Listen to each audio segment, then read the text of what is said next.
Wow, I was... What? No, no. So, Gmar Chatima Tova. Mar Tov. I first wanted to point out that if someone comes up here, you'll see there are bottles of water underneath, but I didn't touch any of them. Someone can come up and say, oh, that's how the rabbi and the chazan are getting along all Yom Kippur. But it's there from Rosh Hashanah, so I just wanted to point that out.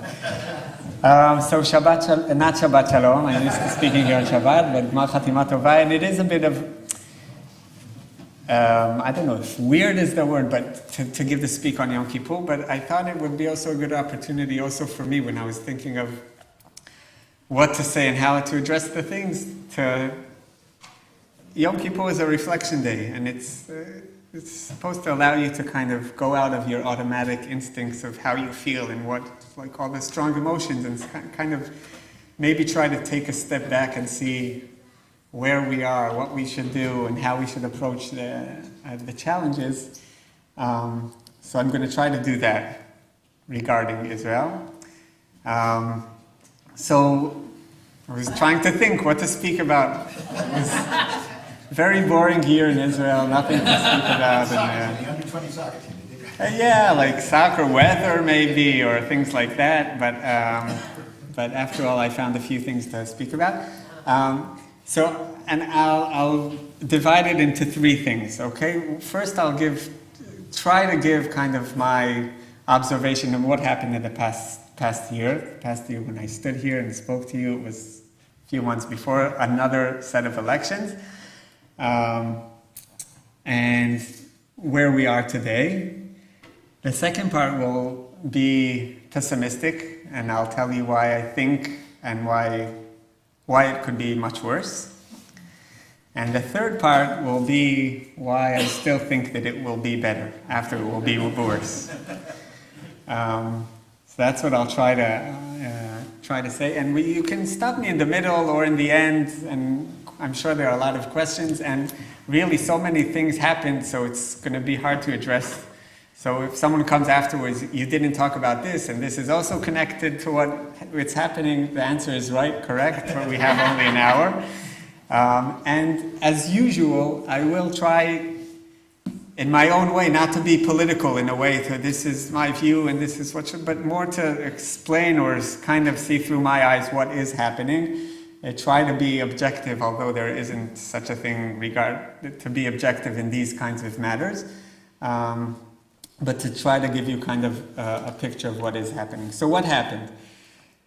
Elections of last year, I remember standing here. Usually I always also give kind of what I think will happen. I'm sure what I said, I don't remember what I said, but I'm sure what I said was wrong, okay? Because I didn't anticipate that that's what's going to be the result of the elections, that this is going to be the government, this is going to happen. No, I don't think anybody did, so I'm in a good crowd of not knowing what's going to happen even tomorrow. And for years, there's this expression in Hebrew that they say, Memshelet Yamin al Maleh, okay? A government, a right government. Al Maleh means like full house, like a real right-wing government.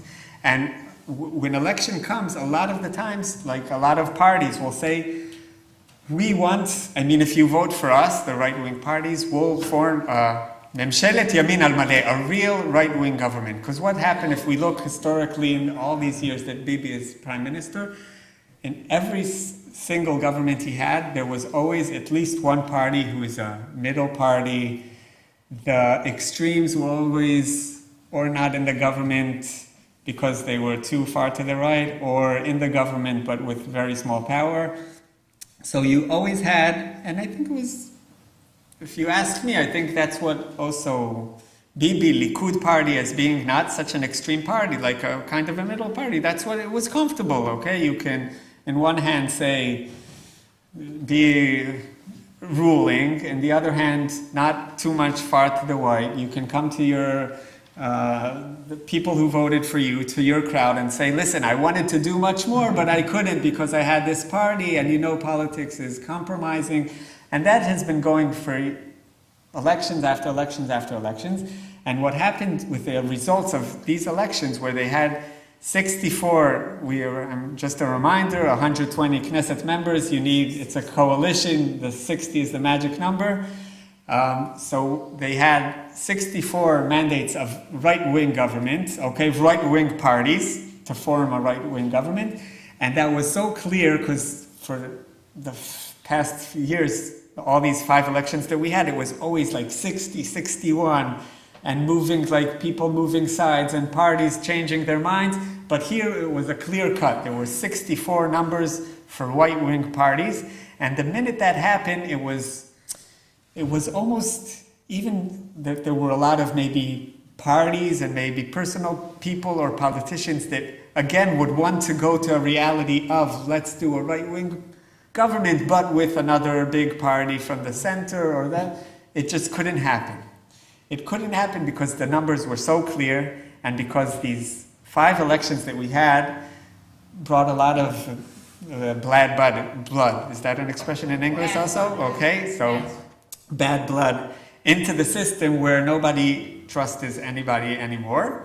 Okay, specifically, I mean, if you talk about Yair Lapid and Gantz, who are the left-center parties, and Bibi, there's no trust at all, okay? And when the numbers were so clear, it was saying, okay, we're now in the opposition. This is your time now. You, for years, are saying you want a right-wing government. With a right-wing government, we can do A, B, and C. We'll be strong. We'll bring, I don't know, not peace, but there's quiet. And there was a lot of issues about self-security, like crime in Israel, and people not feeling safe in the streets in some areas. So that was a lot. So here, let's give this right-wing government a chance to do what they're promising to do. So that is one thing. So and nobody almost even tried to change that, because it was so clear that the numbers are speaking for themselves, and that's what's going to happen. Another thing that I want to point out is that we had in these past elections, especially a very right-wing, extreme, racist party, okay? Otzma Yehudit. The name Otzma Yehudit is Jewish, Otzma is power, Jewish power. That's the name of the party. So you can, by the name, understand what their thoughts are. And they combined into another party called Hatzionut Hadatit, which is like modern Orthodox. I don't know but they combined very extreme to the right. They combined for the elections and got a lot of power. And this brought Itamar Ben-Gvir, whoever's following, you heard that name, that he's the head of this Otzma Yehudit party, brought him into the parliament, but with a lot of power. This is a person who was the face of racism, provocracy, from when he was, I don't know, 12, 18, before even, from being a teenager. He's famous for that. Year after year after year, in the campaign before the elections, he tried to show himself as, I changed, I'm a grown-up, I'm not doing things that I don't believe in things that I don't know if not believe, but I changed, okay? That was his ticket. Not in a way that I'm for peace now, but in a way that you can trust me that I'm not this crazy radical racist. And that brought him into the center, and it brought the sides, the very extreme, really. If you would tell me 10 years ago, even 5 years ago, that he's going to be in power in the government with a very important minister in the government, I would be frightened, first of all, and then laugh, because I wouldn't think it could happen. This is a person that even Bibi, only 2 or 3 years ago, when there was an opportunity, he wanted to get on stage to take a picture with Bibi. Bibi went off the stage because he didn't want that to happen. And now they're sitting together in the government. So it's not like me saying, oh, you, Avinoam, that's your thoughts. I'm trying to give you a common, he got a lot of votes, okay? So there are a lot of Israelis who voted for him. But still, if I put him on the map of where he is, far to the right. And when I mentioned that, also a phenomena that I want to point out, that a lot of younger, voters voted for him. Okay, the messages are very simple.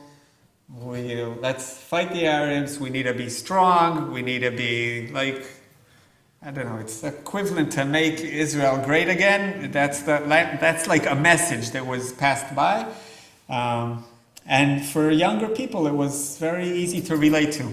And I like some of Nadav's friends. Okay, my son. That I know them. They're like, we're gonna vote Ben Gvir. We're like, it's with a fist on the hand. We're gonna vote because you feel you want. It's like magic.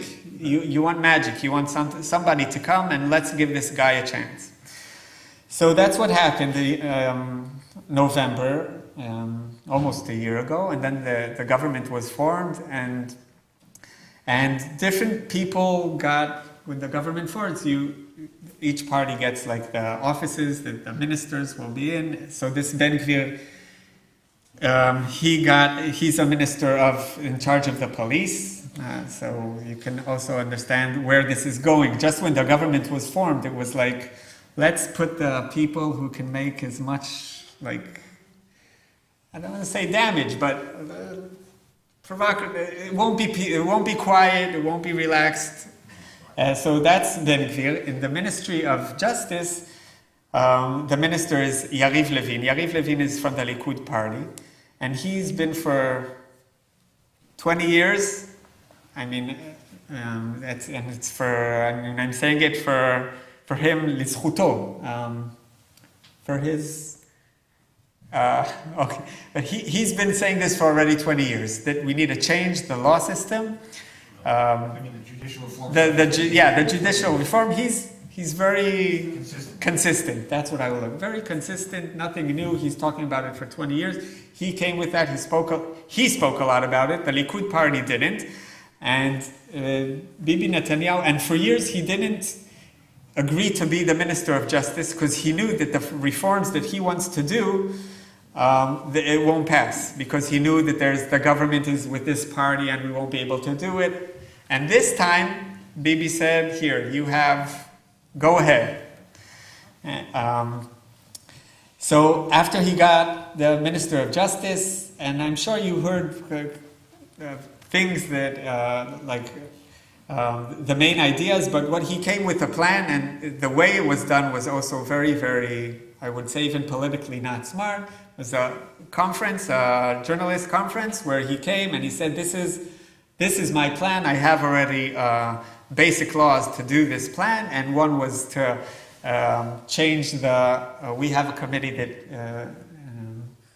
that appoints judges in Israel. I remember, I think I spoke to you about it once. It's very different than in the US. There's a committee that's built out of 9 members.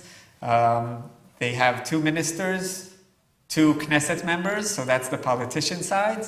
They have 3 judges from the Supreme Court, so that's the judges side, and you have 2 representatives of the Israeli Bar Association, so that's the professional side. So you have government, parliament, that's politicians, government, parliament, judges, and professionals. That's 9 people. To vote for a judge, you need majority of 5 over 4. To vote for a judge for the Supreme Court, you need 7 out of 9. So you need to get for a larger consensus. And generally speaking, okay, and I'm trying, again, you could hear other thoughts, different people saying different things.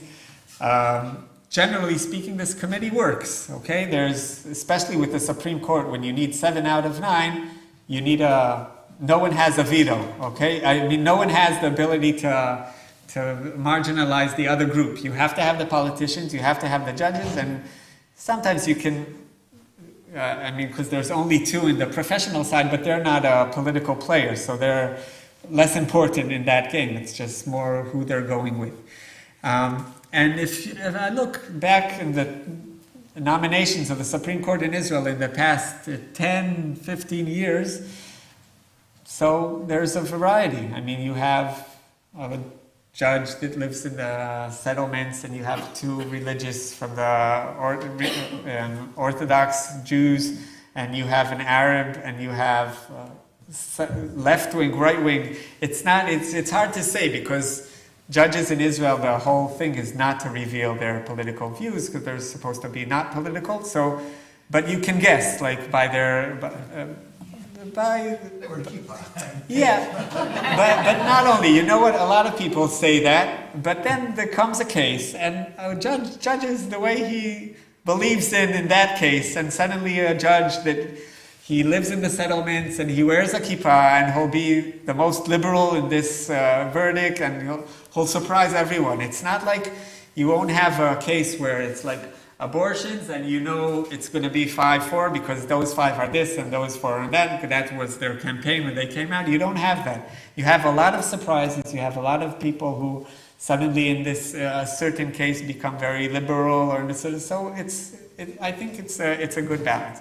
So he came out with this very, very dramatic plan to change that and to actually have the politicians nominate. That's the bottom line, okay? I won't get with all the numbers, but the bottom line, not only politicians, but it's a committee, and it's to change the committee in a way that you don't need the judges, okay? So you have judges, but you can have a majority of politicians in there. So, and the claim is that a lot of places around the world, in the continent, in Europe, they have similar systems. So there are people who claim this and claim that. There's a lot of writing about it and a lot of research about it.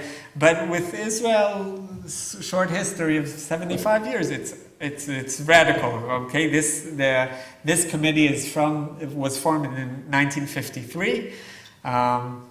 And that's how the Israeli system is working from then on. So that's the main thing he wanted to do. He wanted a few more changes. One of them was to not allow the courts to interfere or to deal with government solutions and decisions of ministers. Okay, in a certain way, not that they can't deal at all, but there's something that's called ilat hasvirut. Svirut is, savir is reasonable. In the past 40 years, the courts have developed this.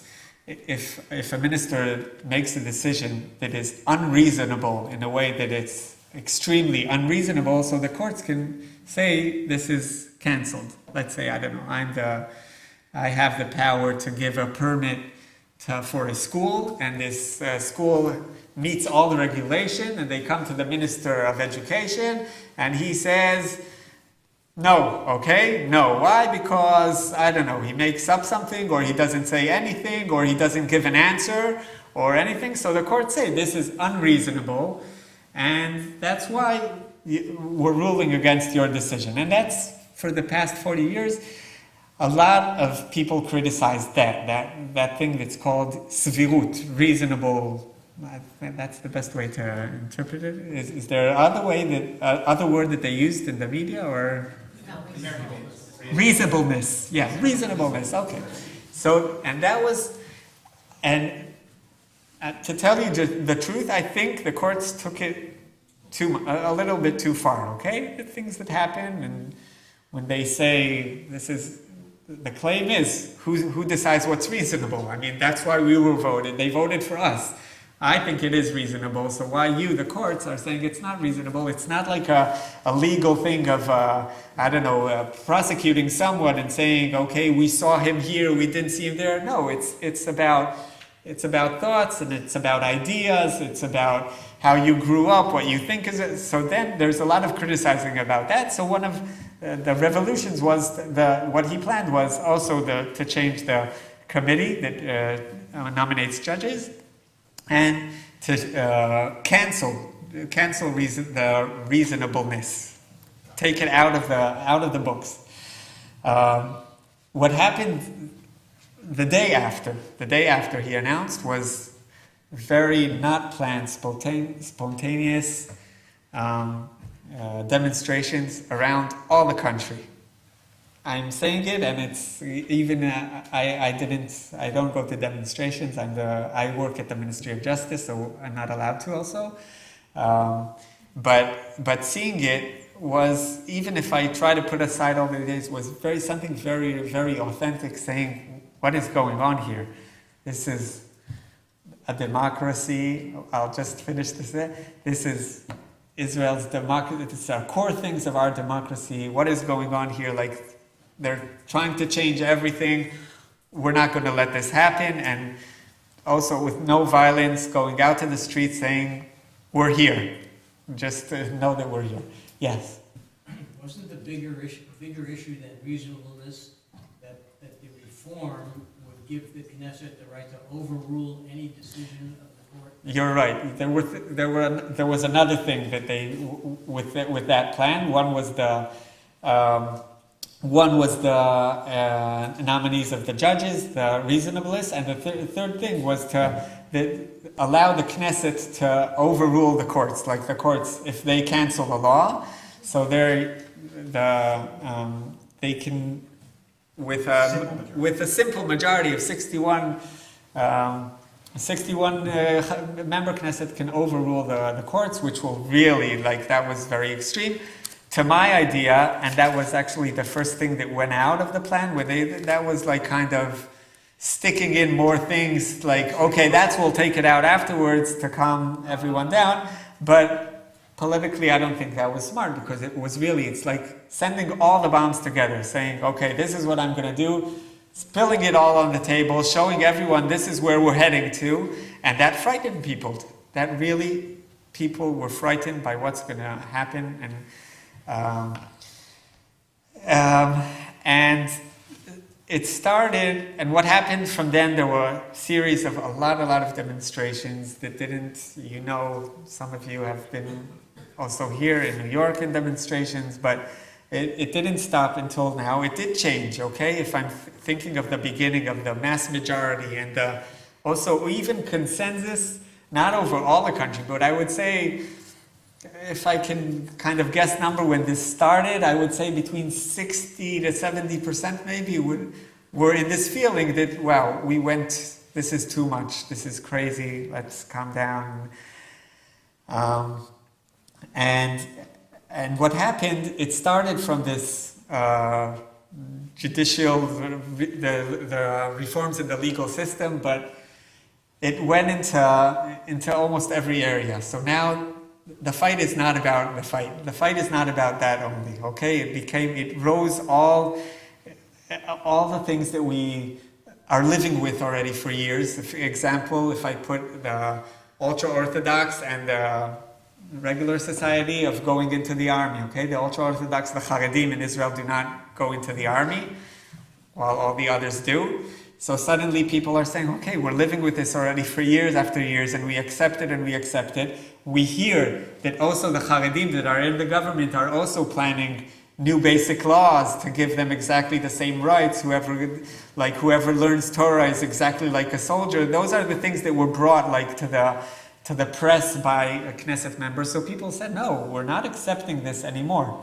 Okay, in a personal level, I was in the military and in the reserve, and being a parent now of a soldier, it's even different, because as a young kid going into the army, you go into the army, your friends do it, you don't really think about the Haredi boy that's not going into the army. Some do, I mean, you understand it, but as a parent, I say, I'm sitting here, I'm sending my son who has dreams, does a lot of stuff, going to a combat unit, doing dangerous stuff, sending him to sacrifice maybe his life, while other people are not only not doing it, but now are saying that they won't get any benefits regarding, like to say that whoever does this and studies Torah, it's exactly the same, like that's what the state is saying. And I can't accept that as a parent.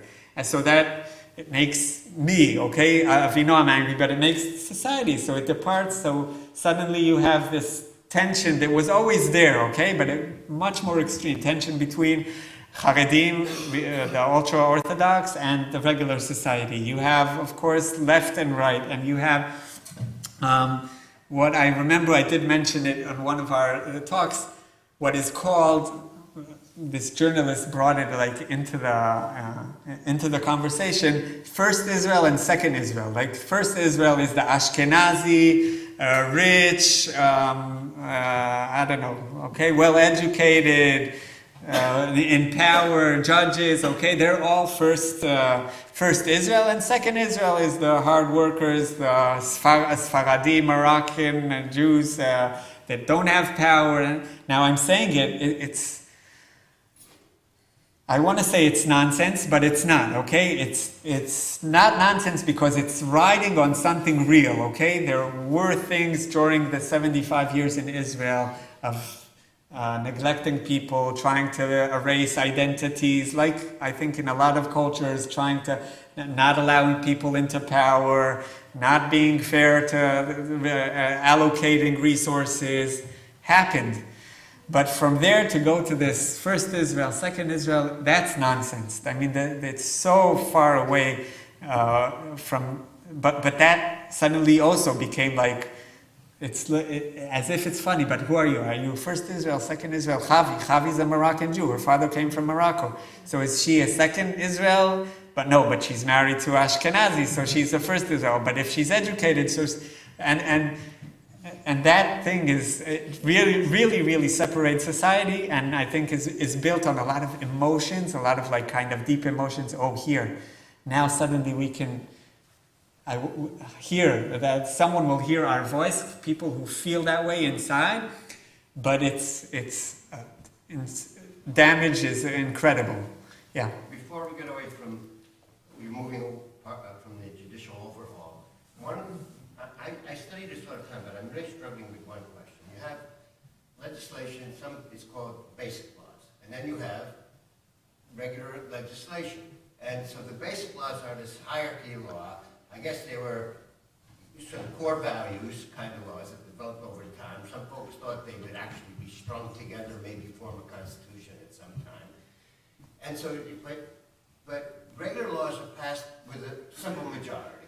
But basic laws are also passed with a simple majority. So how does that give it some kind of if I would have special hierarchy or some, why would, if you had laws that you said, oh, these are, you need 75%, or, I just don't understand why you think, Yeah, your question, if I would have slides, so I would say it's a perfect question because that's the next slide that I prepared. So it's a perfect question because that's, when I say why it could be worse, that's exactly what I'm going to talk about. And I'll try to explain in a few sentences exactly what you're asking. But so I didn't leave when I get to the part why it could be worse, I'm going to get exactly to that. Okay? Yeah. So we were at the rally and there were a lot of people without service t-shirts, and I'm wondering what the ramifications are. People say are not going to serve reserves. Are there ramifications? It's a very good question. What happened also in what I just described about people saying, I give so much and now they're taking everything, so let's see who's giving, who's not giving. So with the idea of reserve service, there's a very small percentage of Israelis do reserve service. Very small percentage. And people think, oh, you finish, everyone, the numbers, it's less than 10%. Less than 10%, yeah. Some are like on the call if they need, they could be drafted if there's something happens. But if you also go to combat units or special units, the numbers are even lower. So yeah, people are like, but that's true. So you have, but still the Israeli army are dependent also on those units, especially when you're speaking about pilots, which that was also a lot in the news. Pilots, intelligence, combat units, that are relying on the reserve service, but it's still a very, very small percentage. So that small percentage, and very, very generally speaking, that small percentage are people who are, very generally speaking, are more with it, educated, good jobs, involved in what's happening, care about what's happening. It's the easiest thing to get out of reserve service, okay? Whoever decides he doesn't want to can do it. My back hurts, they can't force you in. So the people who do it are people who care, and it's from right and wing. It's not at all. You have that exactly is a beautiful combination of what Israel is that happens in reserve service. But now you had a lot of voices saying, listen, we're in reserve service. We're not going to go if this continues because we can't trust the government. We can't. And that's very, very controversial. And I think also within the people who demonstrate against what's happening feel uncomfortable with that because feeling it's crossing a line. I'm a bit revealing my own personal view. Why is it crossing the line? Because other governments also, people always felt like with conflict with what the government is doing. And when is the time where you say, okay, if this is the line, now I'm not going to reserve service? Who decides that? And if people decide that for themselves right now, for the next government, other people will decide it for everything. It's like, it's opening a gate that you don't want to open. So there's a lot of, it's very, very controversial. I do believe that and I'll get to it maybe in a bit, is that if something really happens, those people, everyone will be tomorrow morning where they need to be, and it won't damage in a way that endanger Israel's security. But I'm looking at the clock and I want to watch. So that's a bit of what is happening. I want to say on a personal level what happens with this of you thinking of yourself, and suddenly it's really that the center is kind of disappearing and people are going to the sides. I can tell you about myself going into social media, which of course is also very strong, but even reading newspapers, I find myself oh, this is right. Yeah, he's so right. We need to win. We need to go until the end, destroy them, and the same from the other side. Okay, it's a concept of politics of surrender and not politics of compromising. And I can say it about myself that I always found myself very comfortable in the middle, in finding the compromises. You see how it's so hard to stay there because you see things happening, you want to fight against what is happening, and you forget that there's a common good that you need to also fight for, and it's just you want them to surrender. So that is something I'm saying about myself, but it's typical, I think, to everyone. I can see even friends of mine, let's say friends who are very thoughtful, and I follow them in Facebook because they always have smart, and I can look at the past year how it went from the center to the right or from the center to the left. People who their life was center, but they pushed them aside. So now why it could be worse. Before I get to the judicial thing, I heard this on a podcast and it made me a lot of sense. What is happening now, people are on the sides. This is bad for Israel's economy. It's bad for Israel's security. Now, we see it, okay? The shekel is now getting lower, reversing the dollar. There's things that are, the budget, the prices are going high like other places in the world. But in Israel, in our state, you see bad things happening. Security is very bad. Also with the Palestinian issue, of course, Iran is always a big threat, but we don't feel that anything good is happening in that. And what's happening also with the reserve service saying, I won't go in, so that's also, it hurts security because people listen to it. The Tzahal, the IDF is not so strong suddenly. Maybe it's not so strong as if people wanted to believe. And when that happens, so each side blames the other side that it's happening because of them. Okay? Because the people who are for this reforms or in the judicial system, it's only because those people, what you ask, those people who are saying they're not coming to the army, that's why the situation is so bad.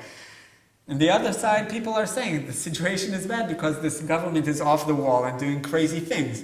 The same thing and what happens is because you blame them that the other side is so bad, so you go more to the side. You go more to the side, more bad things happen, okay? The more you blame the other side for the bad things that are happening. So it's a vicious circle of bad things happening, blaming the other side makes more bad things happening, and when I heard that, I was on the podcast listening, I was like, wow, That's exactly what's happening. Exactly what's happening. And when I say it could be worse, because it could be worse. Because if this pattern continues, we're just going more and more apart. Okay? That's one thing why it could be worse. The second thing why it could be worse, and I'll say a word about the judicial system. With all this ideas, in the end, they tried to compromise in the president's, through the president of Israel, they tried to get to a compromisation. They didn't succeed. So they came out and saying, okay, we're not going to do all what we meant to do. We're going to stay only with reasonableness, okay? We're going to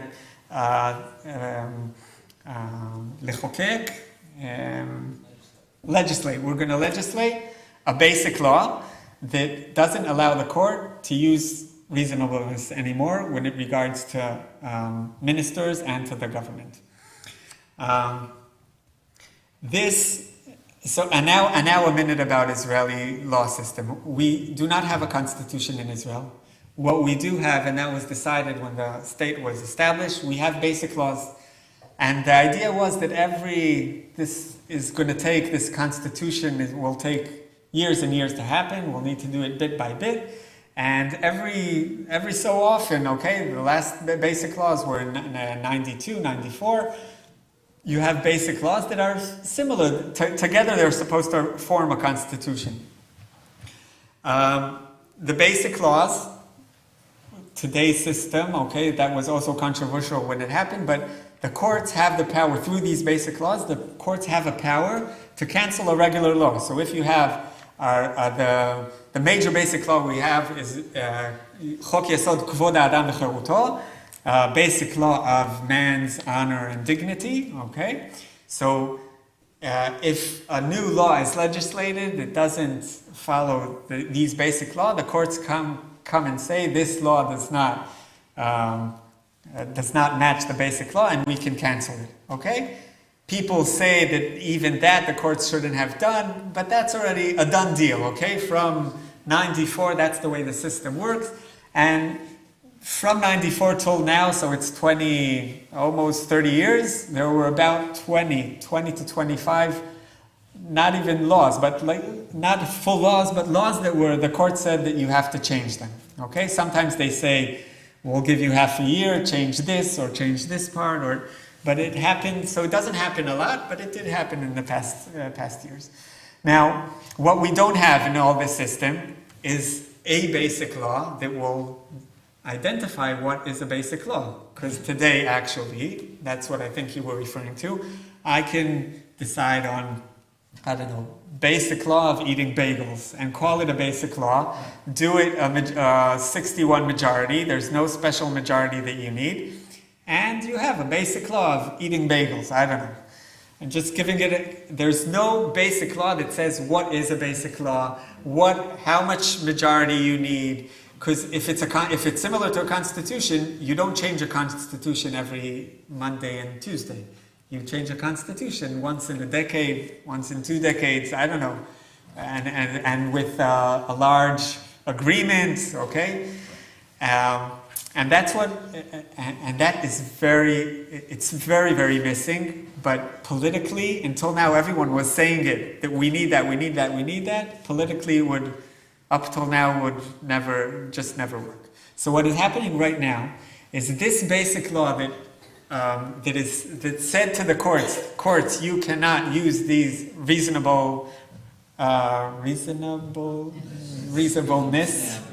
You cannot use reasonableness anymore. That's a basic law, okay?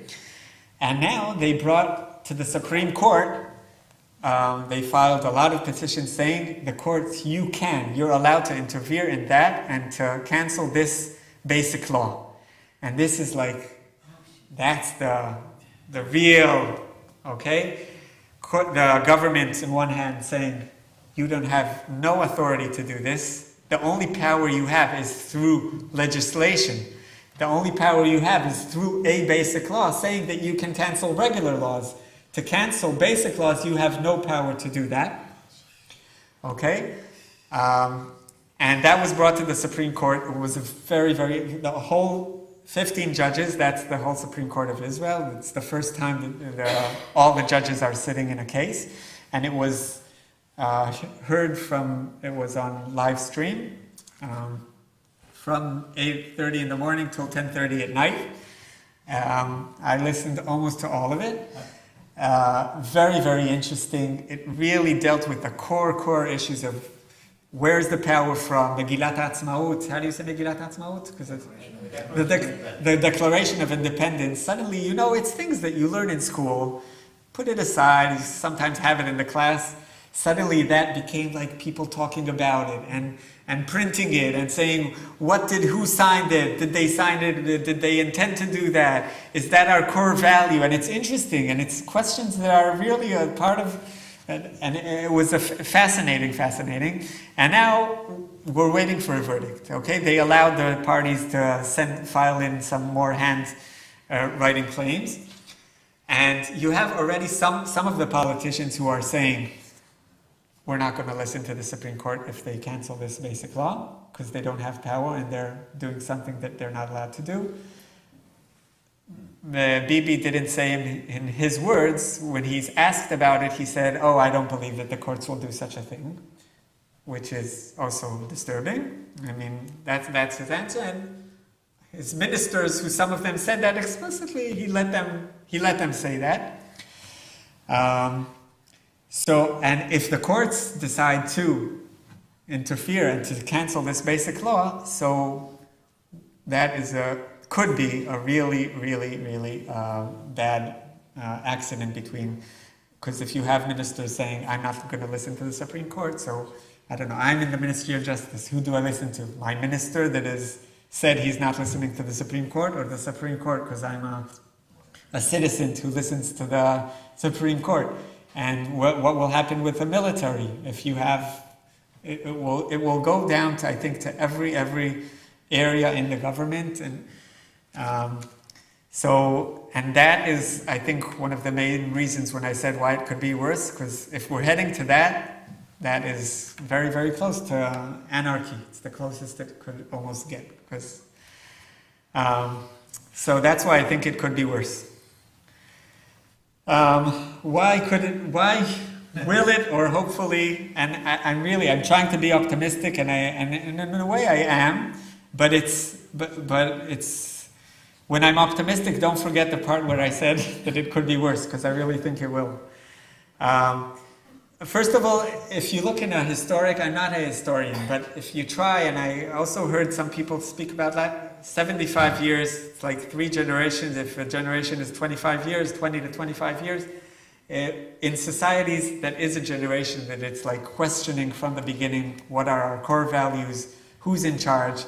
You have the people who came and formed the state of Israel, and the elita, how do you say elita? Elite, the elite. They're in power, they're the judges, and then suddenly it starts changing, and other people come in power, and other people claim the power, and we're in a place where, like, it's a 4th generation that's asking questions, that wants to change the elite, which is also okay. I mean, you can do that, and I think it's part of a system that needs to grow and needs to change.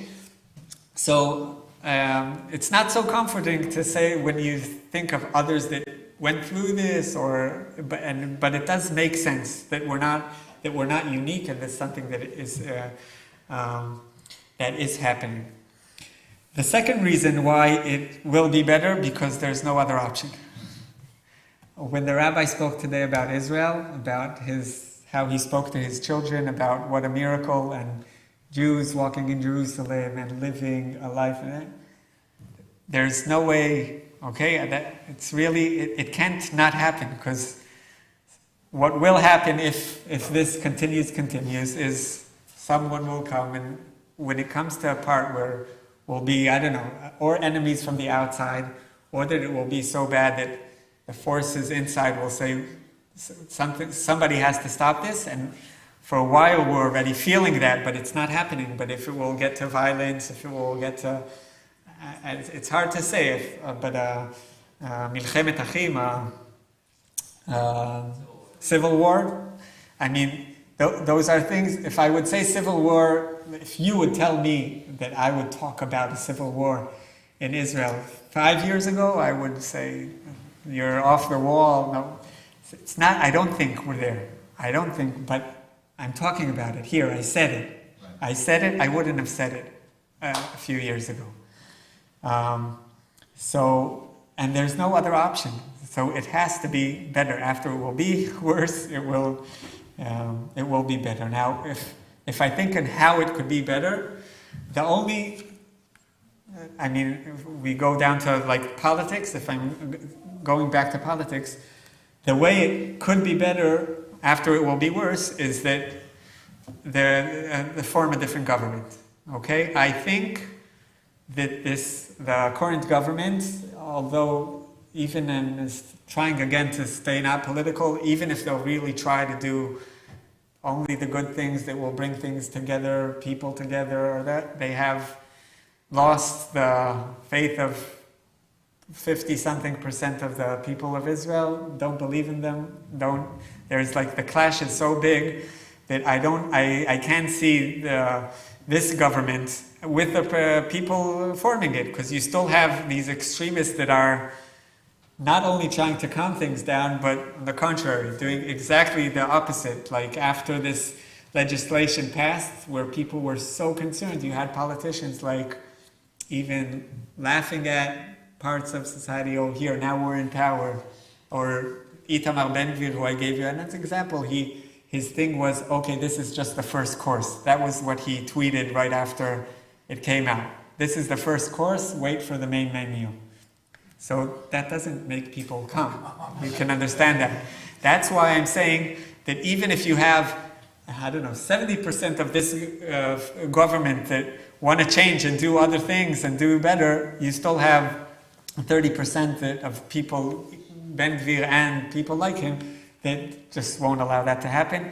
So it's going to happen by a crisis, putting a lot of things aside and saying we're dealing only with this crisis. What will and could bring, and then going back to your question, is to say, listen, we've been 75 years without a constitution. It's not as if we'll form a constitution out, but what this new government will do, this crisis government, we're going to do, security. First thing, we need a strong army. Everyone's back in the army.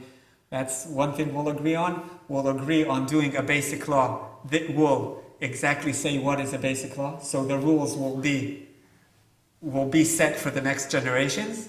Something that people are saying already for years, but we weren't able to do that. But maybe through this crisis we will be able. And that is extreme. That is extremely important to say, okay, a basic law is only from 80 Knesset members and above. A basic law is only on fundamental core values of society. A basic law is, and that's it. You can't change it anymore. You can't, and people changed it for different political small reasons, also from the left-wing parties. This will be a very, very, very important achievement, and a government like that will be able to maybe, hopefully lower down. If I'm trying to see on a solution that will lower down the level, the flames, and allow us to kind of go back to some kind of normal life like we were used to having in Israel. So those are our thoughts. I'll share one more idea because we are on Yom Kippur, and then I'll open them for a few more questions before questions for the rabbi. But it is Yom Kippur, and I did mention about my personal feeling of going to the sides and less wanting to listen. So on Yom Kippur, there's the Shema Kolenu, where we say a few times, and we'll say it once or twice more, as we're asking God to listen to our voices. Shema Kolenu, we open the ark, and so we're asking God, but now it's us. If we, one of the psukim, and I think the rabbi spoke about it a few years ago, is one of the psukim that from Tehillim that we say in the high holidays is "V'techasreu me'at me'Elohim," and you made man a bit less than God, like giving man a lot of power. So if I take the listening, the call for listening, Shema Kolenu, into us, into our community, into our lives, and I feel I'm struggling with it, is to really listen. Okay, there's a lot of pain in the other side. You need to identify evilness to fight against it. That's true. But you need to also identify real, authentic voices of pain, of other ways to see reality, and to understand that people see reality in a different way. And fight for the middle ground, because that's something that I feel that I'm struggling with, and I believe that if enough people will struggle in Israel, anywhere, not even in Israel, to stay in that middle ground, to stay in the listening and to understanding that reality is very, very different. Depends who's saying, what is saying, who's looking at it. So I think that's a prayer that for Mincha and Kol Nidrei we can try to ask for. And I was also thinking exactly of that, of how reality is so different within. I was thinking about today in the Kaddish, that Kaddish could be heartbreaking. You could hear someone saying Kaddish over, God forbid, a son or a relative crying and weeping, and you can sing Kaddish with dancing and joy and praising the Lord, and it's the same text.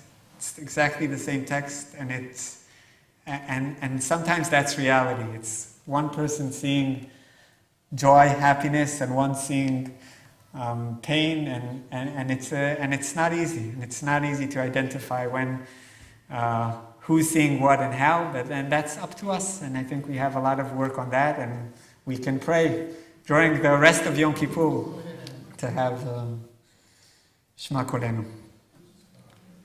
Yeah. Yes. And Rabbi, you stop me when I need to stop. In terms of this thought that maybe there could be a way for a crisis to create a new government, etc. So there's certainly been all this talk about the Saudi Arabia and allegedly an open demand changes around the Palestinian issue. And the question I was curious about your thoughts about whether, and Smotrich and Ben-Gvir I think would never go for any concessions about things, but is the temptation of a peace treaty with Saudi Arabia and other Arab nations enough to galvanize significant chunks of Israeli society to move, including those who would not get together with Bibi now, but if there was really a serious deal with Saudi Arabia, is that something you think that's got a real chance of possibly moving things forward, or that's, you think, highly unlikely? I think it is a chance to move things forwards, but it won't happen without, things won't move forward without some, at least agreement on what we're not doing anymore with the judicial system. I mean, it's not a standalone. I mean, if things are exactly like the way they are now, and you only bring in a peace treaty with Saudi Arabia, so people will be happy, maybe it's a good thing, we'll be supportive of that, but it will still, I mean, people are concerned now about what's happening inside Israel, Israeli democracy, and without any agreements on that ground, on that issue, I don't think we can really put this aside or move forward. So just with Bibi, if Bibi got together with one of the centrist party, that they could then, the question is that they will. I think they will only walk in if there's also, also it's going to be combined. They'll walk in only if he'll address also the internal issues. It's a suicide. Politically, it's a suicide to do anything else. Yeah. We had a speaker in the spring who said something like 50% of the first graders are Haredi in Israel, and expressed his concern that it could get to be a theocracy, right? And I was reading articles, I mean, the ones that scared me are the ones with the Haredi men are on the buses and they don't let the women on, or they make them get. Is that something that worries you, that we might get to be a theocracy? First, yes, it worries. The 50% is going to be in 2040, not now. Oh, Not now, 2040 or 50, I don't remember, but it's definitely, you need to look ahead. I think it's 50, but it's 25, it's tomorrow, okay? I think the figure you shared was 50% are either Haredi or Arab today. Today almost. That's what you, Right, today it's almost, but it's true, I think 2050, within the Jewish society, there will be every second kid in first grade will be a Haredi kid. And that is, so The question is, I'm not scared that it's going to be a theocracy right now. But it is very disturbing because there has to be in the next generation, in this coming generation, a very, very big change with the Haredi community regarding work, regarding education. Things are happening, unfortunately, very slowly. And politics is somehow just taking things in the wrong directions. Because also the politicians of the Haredi community, I think, are doing a lot of damage for them. And when it comes to the things, the rabbis always have to say no, no, no, because it came out already. So behind the scenes, there's a lot that is happening. It's smaller, it's people who, I have a lot of Haredi friends who that's what they do. They in Haredi in high tech and taking women into work. And so there are things that are happening. A lot more has to happen. Yes? So the folks who are pushing for the judicial overhaul, it's not like a philosophical reason. They have agendas, right? And so for most of them, I think the agenda is that the courts have gotten in the way of the agendas, and much of that the agenda has to do with annexation and doing away, just going over occupation and moving it along. It seems to me that's what their big concern is. The courts get in the way when people take Palestinian property and things like that. That's one group. The other group is the Haredim, who don't like that the courts get in the way of when they want to have the right to impose, to some extent, either impose rules or get exempt from rules. So, but we haven't really, I think to talk about this judicial overhaul without recognizing sort of the elephant in the room, which is it's really about the Palestinian issue, because and because that's what Ben Gvir and Smotrich are mostly about. And I think if at the end of '67 war, maybe it was '68, you had people like Ben Gurion, people like Amos Oz. They were talking about how the occupation is going to be corrosive to Israeli society, to be able to have a formal society. And this is the chickens coming home to the roost. And to have a conversation about the judicial overhaul without having a discussion about occupation just seems to be blind. I disagree. Okay. First of all, if I take the person, Yariv Levin, who's the Minister of Justice, so that's his concept of how the legal system should work. Regarding anything, okay? Not connected to anything. And there are a lot of people that's their thing. They have a set of mind how the legal system should work. They feel the courts went too much. And you are right that a lot of people are aiming to that, to what you are saying. But if you look at the courts, getting into occupation will be also too hard for me. Like when I said I don't want to get into politics, but if I take the courts, they're enabling the government to do what the government wants to do. Okay, if there's a small margin of things where they say no, this is too much or do this less.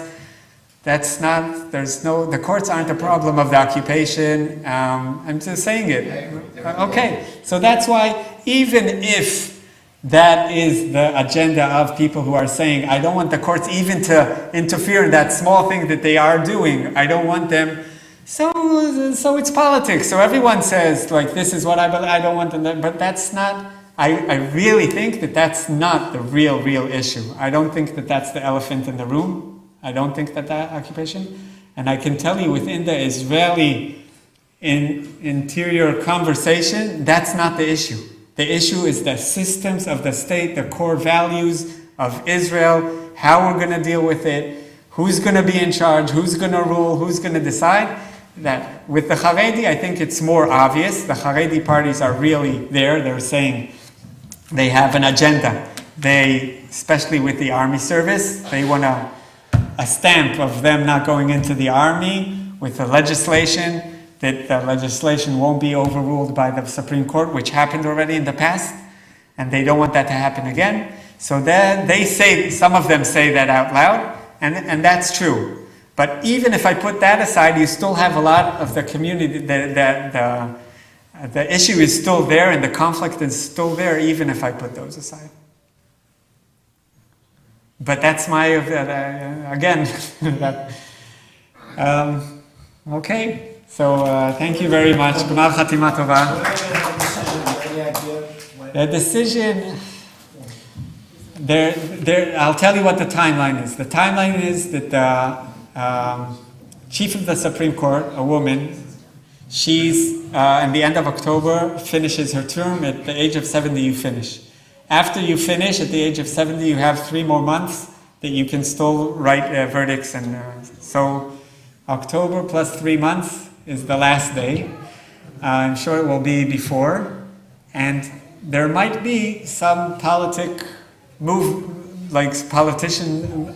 before the verdict, because so we won't get to that point where I just described before, that there will be a verdict, there will be, and people, some of the politicians will say we're not listening, because I think everyone understands that that's going to be very, very bad. Who takes over the position? So that's a great question. There's a committee that's the famous committee. So what's happening with the committee right now, the Minister of Justice, he's the head of the committee, is not calling the committee in. So there are going to be 14 judges. And number 2 will be like filling in for her as a Supreme Court. It did happen in the past that there were not 15 judges, 14, 13. I think it even went to, because a lot of times you need these compromises with politicians until you're able to nominate. But that's, yeah. You know, it's like regardless of their decision they make, it's going to be disastrous. It seems like there is no decision that is going to create any calm. I can, you know, I don't know. I think you're right that almost any decision would be very, very controversial. I can picture maybe a decision with a very, very big majority, including like more right-wing judges that will join, that maybe will bring some kind of, okay, if this is, I don't know, 13 out of 15 judges decide this, and it's not interfering, but it's maybe like a decision, not black and white, but saying, listen, this is what you need to do, we'll give you another year to do this and that before we decide. There are some ways that maybe they can make a decision that could not lead to a disaster. Gmar Chatima Tova. Sounds like the United States. Yeah.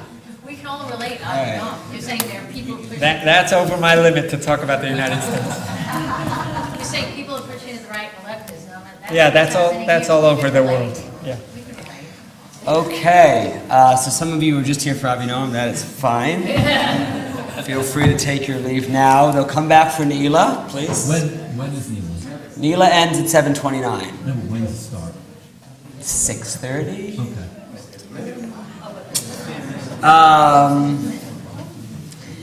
Okay, so we have, I think we said Mincha was going to be 4:45, which Thank you, always. should put us in good shape. So feel free to ask me whatever you want. Or you can let the... What do you think is a good judicial decision? I put it on the platter. It's warming. I did it. You have a question?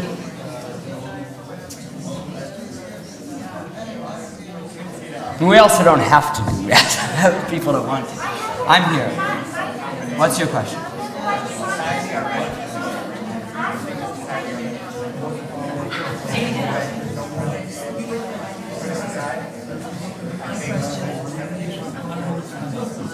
I put them on the platter. Sandra asked the same question. So it was your question. What to do with the that was her question too.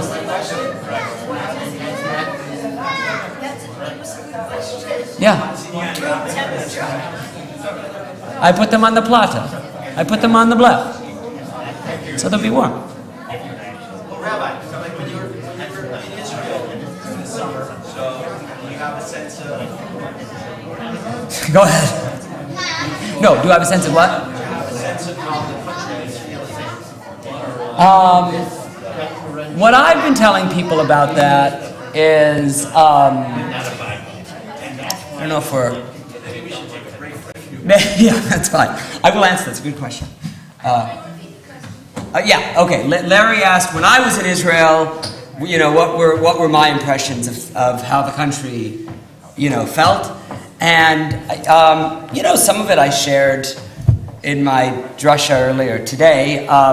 What I tend to tell people, and of course, my experience of it's of course quite different from someone who lives there, but what I always try to tell people about it is that when you read the news, and this is true whenever you read any kind of news about anything, it's mostly bad news. I mean, that's mostly because that's what news is. It's mostly not, it was just a perfect day and everything was great, right? So when you read the news, both either American media, especially about Israel, because American media covers Israel dafka when there's something to be concerned about, but also even if you read like Israeli media, and I read a fair amount of Israeli media, it feels like on some level like the place is on fire, that it's like burning in the streets, right? And that doesn't feel that way at all. And I think that my experience was that, although obviously, like Avinoam talked about, and like obviously you've read about, there's very serious and very troubling things going on in Israel, that also doesn't exhaust the sum total of all experiences there are to be had in Israel. And I mean, being in Jerusalem this summer was wonderful. I mean, it was wonderful. And the city is wonderful. And it's alive and creative and full of great cafes and restaurants and cultural things and stuff to do. And we went to go see, Jurassic Park, and the Jerusalem Symphony Orchestra played the music to the movie right outside the old city. And it's like, wow, this is a pretty extraordinary thing. And so that's what I would say. That I would say that the stuff is really concerning, just like Avinoam talked about, like you've all read. But that doesn't exhaust what their experience is to be had there. And it didn't to me feel like Jerusalem was burning to the ground. It didn't feel to me like that. It felt like, to the contrary, it felt like a very vibrant and alive city, which has some problems, like all vibrant and alive cities. Other questions? Again, ask the Reds like any questions you want about Judaism, basically. I reserve the right not to answer, but I will try. Yes? What do you think conservative Judaism can do to keep young people involved over the next 100 years? What can conservative Judaism do to keep young people involved? How young? Teenagers. Teenagers and like 20-year-olds. Yeah. I think that like I think this applies, is not really there's not like a magic solution to that. And I think this is not really a dodge, I just think it's true. I think this applies to any version of Judaism. I think that hopefully, the leaders of the movement and its teachers can, continue to speak authentically about their vision of Torah and Jewish life, and to try to continue to create deep and rich and authentic Jewish experiences for people of all age, specifically young people. I think there are corners of this conservative movement that are doing a really marvelous job of that, and which are strong and could be even stronger, like the camp movement. Like the Ramah camps are pretty much the most successful. The Ramah camps are the most successful wing of the conservative movement. It's the best thing the movement has ever done. I don't think it's even particularly close in terms of like the consistent quality of the experience and the impact it has on young people's lives. And I think that we have to continue to do that. I think it also might be the case and this is, I don't know if this is the quiet part that you don't say out loud, but this is a part that doesn't get said out loud all that much. You know, it might not be, it might be for some. This isn't, obviously there are exceptions to all of this rule. But it might not be that when you're 17, that's like the time when you're going to be most deeply, richly engaged with your religious life. It might not be, right? It might not be that all of our institutions need to be geared up to sort of maximally appeal to a 17 or 18-year-old. And I think that that's okay. That's not to say that we shouldn't try to engage everybody at all walks of life, and of course there are ways that the movement is doing that. But I think that life has a certain natural kind of shape to it, and I think that, you know, there are 19-year-olds who are, but like when I was 19, like, I don't know, I wasn't thinking about going to shul that much, and maybe that's okay, right? I think that on some level, part of thinking about that as people who are on the other side of being 18 and who care very deeply that, you know, people who are 18 or 19 who might not be going to shul eventually find their way back, is to, of course, be open and ready and compelling for when they happen to come back, and also to be confident that, like, we have something really beautiful to offer people that, God willing, one day they're going to find their way back to. I want to amend that question, that point, which I think is a very wise point you just made. You're not going to shul at 17, it doesn't mean you lost Judaism. But one thing that's changed that concerns me is the impact of what's going on in Israel right now on young people, the 18 to 25, 18 to 30. Yeah. Because now they're caught between the polarization in America and the swirl of political opinions here. And you feel that Israel has become, you know, those who are on the left, Israel has become rightly impossible to understand anymore, in the same way it was when I was growing up, and I had no thoughts about Israel being anything but the goal. Yeah. The perfect place. Yeah. Whatever was happening in Yeah. the place. And now that's not true, and kids of that age increasingly are feeling separate, no connection at all to what's going on. Well, right, and I think there, and I would say, you know, my last point was maybe more sanguine and optimistic. I'll give you the more pessimistic or less sanguine approach, or the harsher, the dean thing about it. It's an issue of education. I think that for kids young, I mean, people who are 25 are not children, but for people who are young, people trying to figure this out in college settings, which I think can be challenging, I think for those young people who, like, went to Ramah and have, like, a really robust Jewish education to, like, build on and draw on, I think it's less challenging. Not that it's not challenging, it's still challenging, but they have resources and what to draw on, and it doesn't pose a kind of existential threat to their Judaism, right? To their Judaism. Whereas, right, a kid who, you know, grew up going to shul maybe once a year, and, like, that was pretty much it. And then suddenly in college, there's this intense kind of, like, you could imagine such a person saying, well, what do I need this service in my life for? They probably wouldn't say, what do I need this service in my life for? They would say something else. I don't need this, right? Because they wouldn't know service. That was the but I mean, so I think on one level, I think it's true. We have this rich product that we have to be confident people are going to come back to. But I think we really, and by we, I mean, I think in the Orthodox world, there's different kinds of problems and different kinds of issues and problematics. But I think in the non-Orthodox Jewish world, where, you know, day school is not the norm, camp is not necessarily the norm. I mean, there are lots of people in our communities who go to day school and camp, but, like, I would say not enough. Or I would say not enough if we're concerned, you know, as Mark is, and as maybe everyone in the room is, if you're here, if you're the kind of person who's here in the afternoon of Yom Kippur, if you're concerned about sort of rich Jewish life in the next generation in America, I think we need to do better about educating our kids and showing them that, you know, being Jewish is not just like an activity they do, that it's like the real world and it's the real life. And that's hugely challenging everywhere in the diaspora. And it's hugely huge, and it has always been that it's hugely challenging. So go to Ramah. It's like, or another. It doesn't have to be Ramah. They're all great. Yeah, Mike. Wondering what you think. To me, there's this tension in conservative Judaism where the official position, right, of the conservative movement, correct me if I'm wrong, is that we're all supposed to be following all the mitzvot. We have to follow halakha. We may have different ideas of what following halakha is from Orthodox, but we're all supposed to be keeping Shabbat, keeping kosher. Right. And in conservative synagogues, I'm going to say upwards of 90%, 95% of the people don't. Right. And so, is there any kind of discussion amongst you guys about how to resolve that tension? I mean, or is it just going to... We're going to pretend like it doesn't exist? There's an article on my desktop of my computer that I haven't actually read yet because honestly the title of the article scares me a little bit.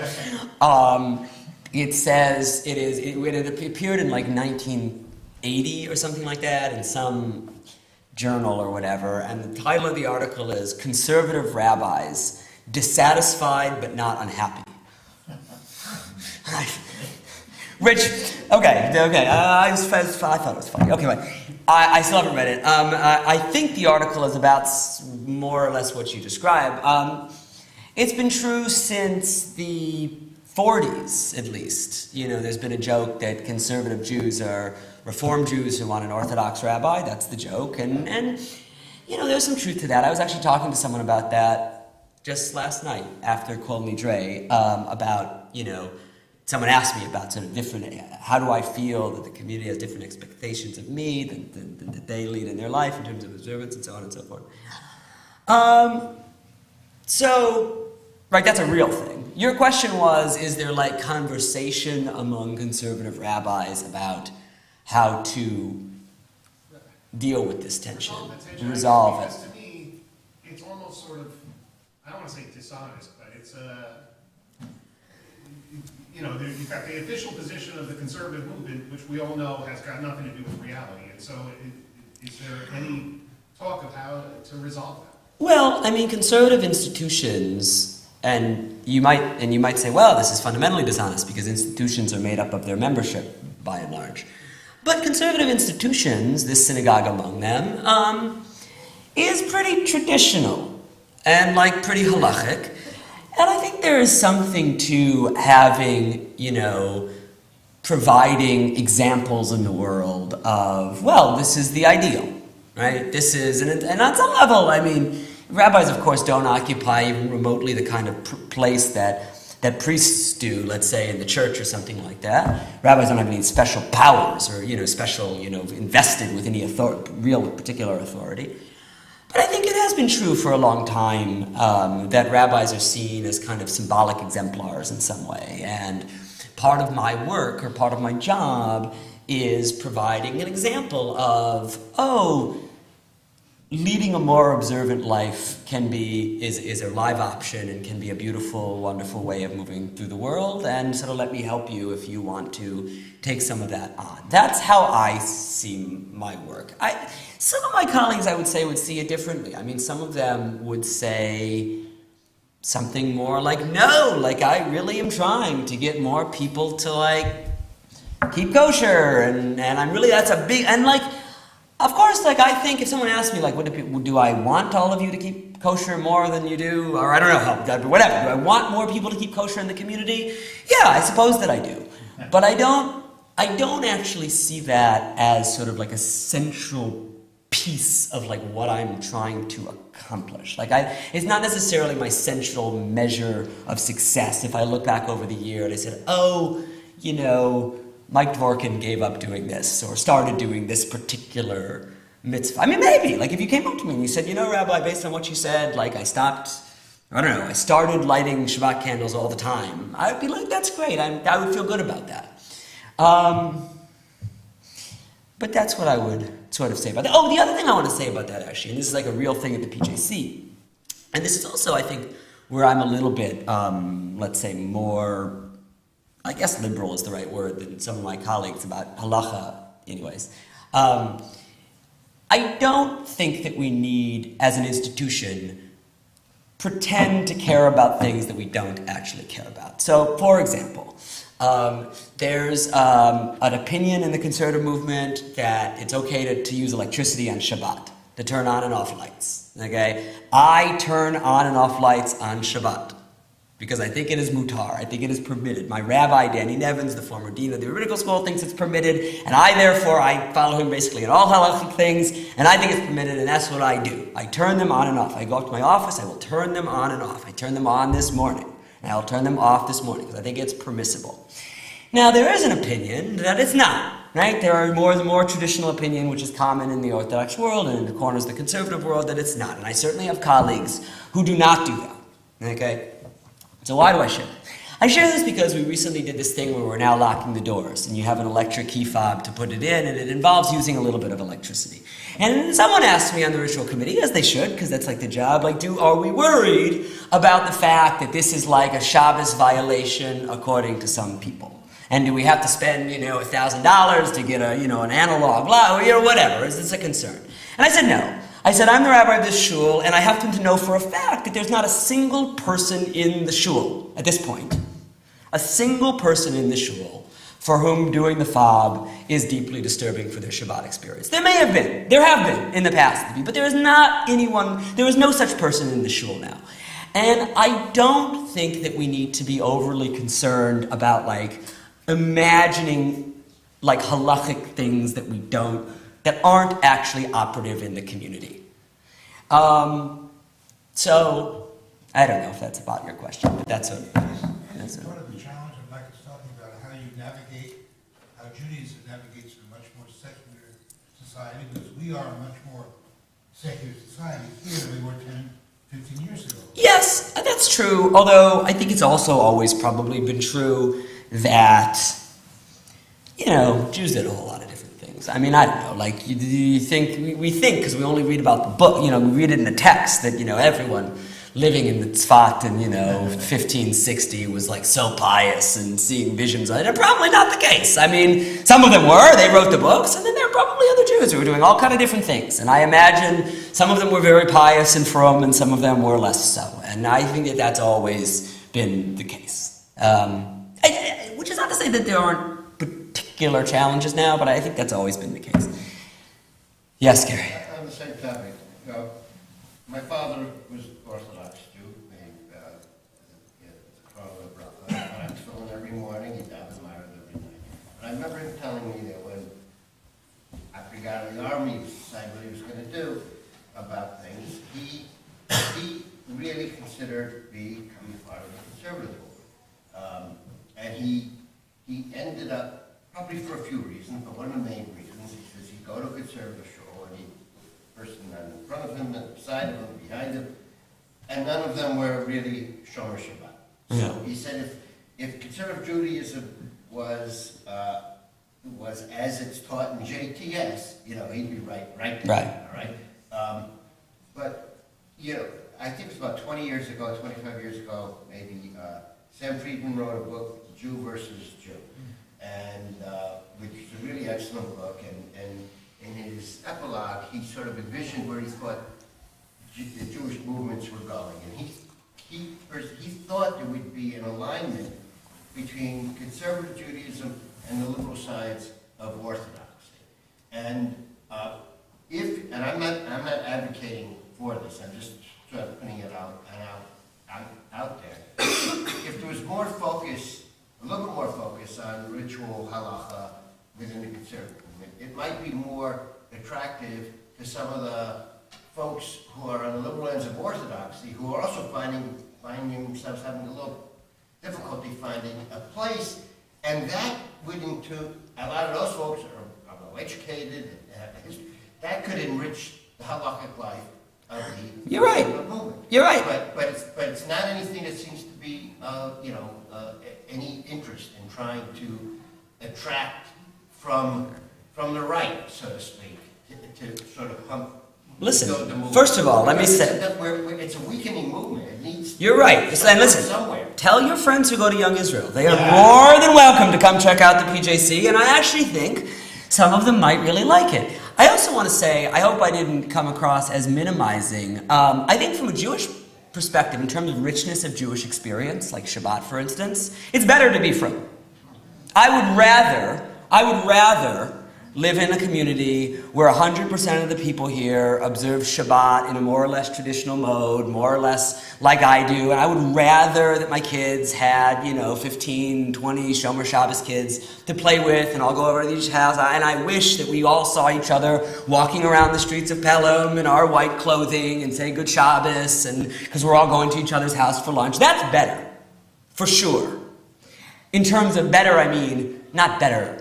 Maybe it's better for your soul, but it's certainly a richer Jewish experience. That's New Rochelle. It's a richer Jewish experience. Well, it's sort of New Rochelle, but right, that's a richer Jewish experience on some level.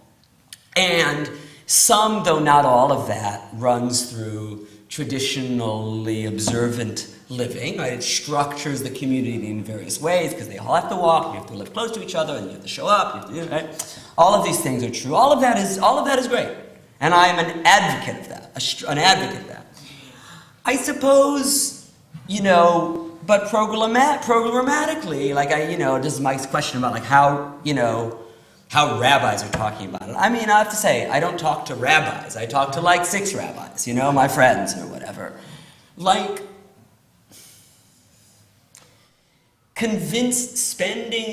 Spending lots and lots of sort of personal and institutional effort, for instance, on convincing more people in the community to abstain from malacha, from labor on Shabbat, as traditionally defined, between 5:04 on Friday and 6:04 on Saturday night. I don't think it's time well spent. I mean, I don't think it's likely to be successful. I don't think it's going to yield lots and lots of success, and I'm not sure, but that's my sense. I mean, I could be wrong. You guys all should light candles and Mitzvah goreret mitzvah. You're right. Mitzvah draws another mitzvah. You're right. You guys should try to light candles whenever candle lighting time. You don't even have to stop work, but you can. You should. But you could even try whenever it's at 4:32. Light them at 4:32. That would be great. And see where it leads. I think that there's a lot of wisdom in that.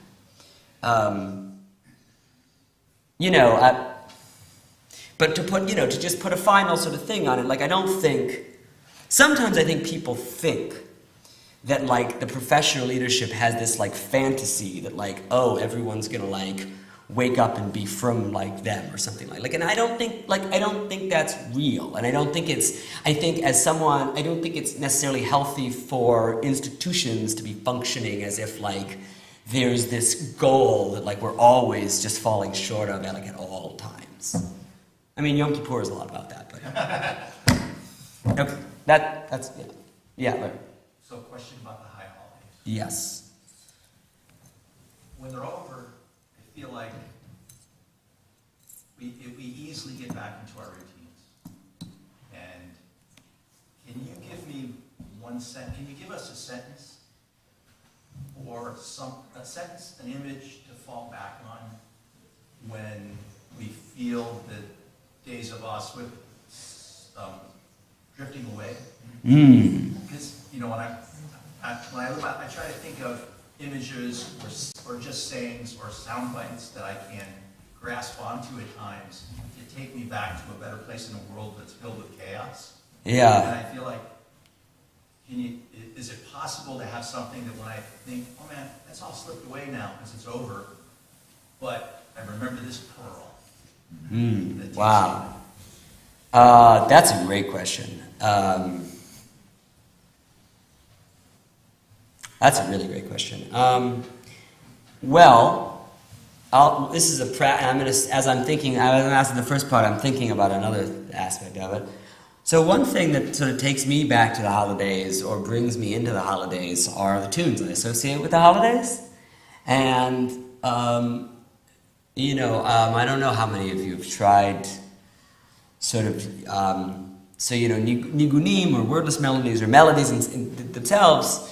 So they work on us, And I will say that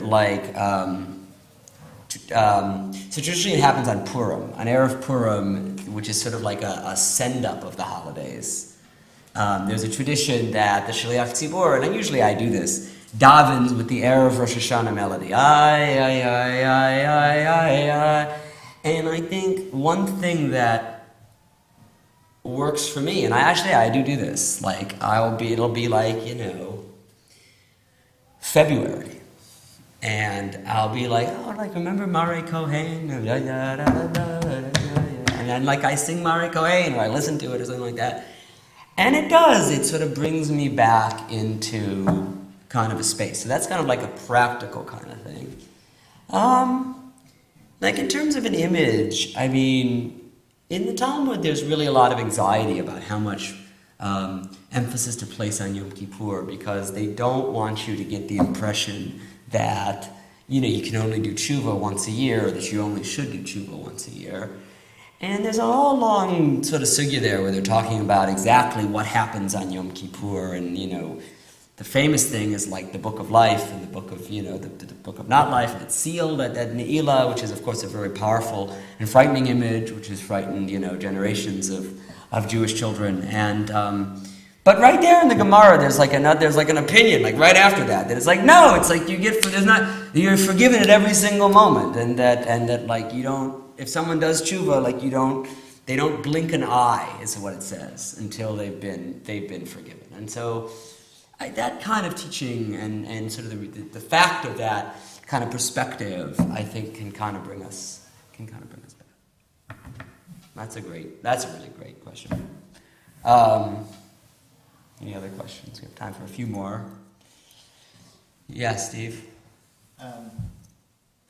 So last week's parsha, as you know, ends with Moses going up to the mountain and God reminding him that he's not going into the land, and talking him about how the reason. And I thought it was a very weird juxtaposition with going into the holidays, with emphasis on tshuva and forgiveness. Yeah. And kind of last portion before we go into the holiday is Moshe basically being scolded and punished and not given any forgiveness. And I just was curious if it struck you, had any thoughts about that, or maybe I'm reading it wrong. No, I think that's right. It was like, ouch. I think Moshe's really not, and I think the Torah develops this idea in a lot of different ways, actually. Moshe's not totally an Israelite in the same way everyone else. He's not totally a part of us. He has this, obviously, august task, and he leads us out. But there's a lot of ways. The Torah talks about how we don't know where he was buried because they don't want anyone to go worship at the grave. And there's a lot of anxieties in the Torah, I think, about Moshe worship. And Moshe's not like an Ivri, right? An Ivri means to go over. That's what it means. It means to cross over the river. Avar, la'avor. It also means sin. Same root. La'avor, sin. Avir memshelet hazon, take away the sin. It's an extraordinary root, but it means avar yanim, sinners, the same. But Ivri is a Hebrew, and it means to cross over a boundary. And Moshe's not going there. Moshe is and yeah, it's pretty harsh. I think that my guess would be that the Torah wants to really shift its attention onto us and make us sure that we know that, okay, this guy Moshe was with you for a while, but you guys are going to be on your own, and this is really, the story is about you. And it's I think what's somewhat misleading about how the Jews approach our lectionary cycle is we only read the Chumash. We don't, but the story actually goes on. And not only does it go on, the first book of Joshua is directly, it's directly after how Devarim ends. And we don't accord the rest of the story with the same level of sacred significance, and that was a decision that was made, thousands of years ago. But on some level, I think that's misleading, and maybe misleading to what the Chumash is trying to do, because the Chumash doesn't necessarily see itself, I don't think, as particularly sacred vis-a-vis the rest of ancient Israelite literature. I think it sees it as part of this story, and right, it's not so clear that the Deuteronomist necessarily thinks, the author of Deuteronomy necessarily thinks that Deuteronomy is fundamentally more sacred than Yoshua, which comes after it. I'm not sure that that's the case. Jews think of it that way. I mean, that is definitely how it came to be understood, certainly by the ancient rabbis, but probably before. But yeah, I mean, Moshe, I think Moshe is not like part of the story anymore. He's sort of, and I think it's important that he not be part of the story because I think there's an anxiety that people are going to worship him. That would be my guess about that. Yeah. One or two more? I'll just follow on that, but I'm wondering then, is it a theme that you can be forgiven, but you still have to suffer the consequences of your act? Yeah, maybe. I mean, Well, he doesn't really seem forgiven, but more broadly. he doesn't really seem forgiven. Is the theme of like, when it means we're forgiven, does that mean we're therefore no longer have to suffer consequences of our acts, or you can be forgiven, but, Yeah, it's complicated. I think there are definitely ideas that, you can be forgiven, but depending on the severity of your sin, that you can sort of be forgiven, but sort of your forbiddance is held in abeyance until your death, and your death actually forms the final purgatory act or whatever, the act of purgation. Yeah, I think that idea is certainly alive and expressed, that forgiveness, we're basically always forgiven, but that doesn't necessarily mean that we're like totally like a blank slate. That it's like, and I think it goes with the severity of the sin. I mean, there are definitely sins in the Gemara, or at least the ancient rabbis who think about, they entertain the idea anyways, that there are some things you can't repent over, and that only death repents of those sins. I don't know if Moshe's don't necessarily seem to fall into that category, but Moshe gets harsh treatment. Any other questions? Time for probably one or two more, or we can take a 5-minute break.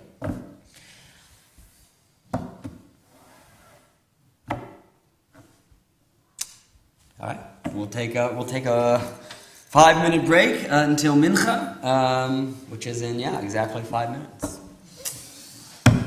Kamar Chatima Tova.